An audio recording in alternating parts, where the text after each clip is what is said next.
এই অভ্যুত্থান যখন শুরু হয় আমি তখন সাউথ আফ্রিকাতে একটা স্ট্যাটাস দিয়েছিলাম, কোটা নয় গোটা দেশ সংস্কার করা লাগবে। শুধু বাংলাদেশ নয়, সারা বিশ্বের বাংলা ভাষাভাষী লোকেরা এই আন্দোলনের সাথে সমর্থন তারা করেছে, এটাকে সাপোর্ট করেছে, তারা সমর্থন দিয়েছে। আমাদের ইউনাইটেড আরব আমিরাতের বাংলাদেশি ভাইয়েরা তারা সেখানে রাস্তায় নেমে এসেছিল, জানেন?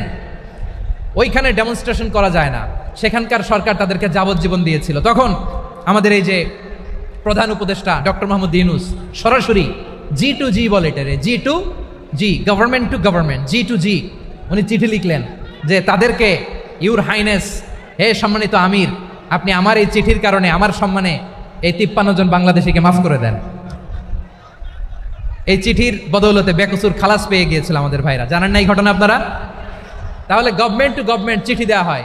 সপ্তম হিজরিতে বিষ্ণু ইসলাম সব সুপার পাওয়ারের কাছে চিঠি দিলেন, রোমান সম্রাটের কাছে, পারস্য অধিপতির কাছে, মিশরের অধিপতির কাছে, সবার কাছে চিঠি লিখলেন।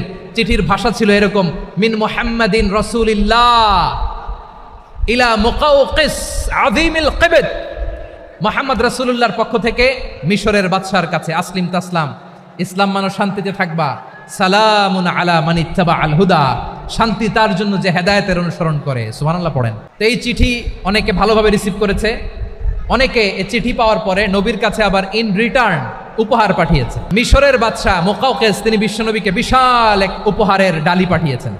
মিশরের বাদশাহ মুকাওকিস ছিলেন ধর্মে খ্রিস্টান। লালমনিরহাটের ভাইয়েরা আওয়াজ করে বলেন, মিশরের বাদশাহ ধর্মে কি ছিল? খ্রিস্টান। কি উপহার দিয়েছিল আমার নবীকে? শুনতে মনে চায়? শুনতে মনে চায়? 1000 স্বর্ণমুদ্রা, 1000 স্বর্ণমুদ্রা। 2টা খ্রিস্টান দাসী, একজনের নাম মারিয়া বিনতে শামাউন আল কিবতিয়া, আরেকজনের নাম সিরিন বিনতে শামাউন আল কিবতিয়া। একজন খ্রিস্টান দাস 20 থান কাপড় জামা বানানোর জন্য, আমরা নবী যেন সেলাই করে জামা বানাতে পারে এজন্য 20 থান কাপড়, 20 থান ফাইন গার্মেন্ট। সুবহানাল্লাহ পড়বেন না?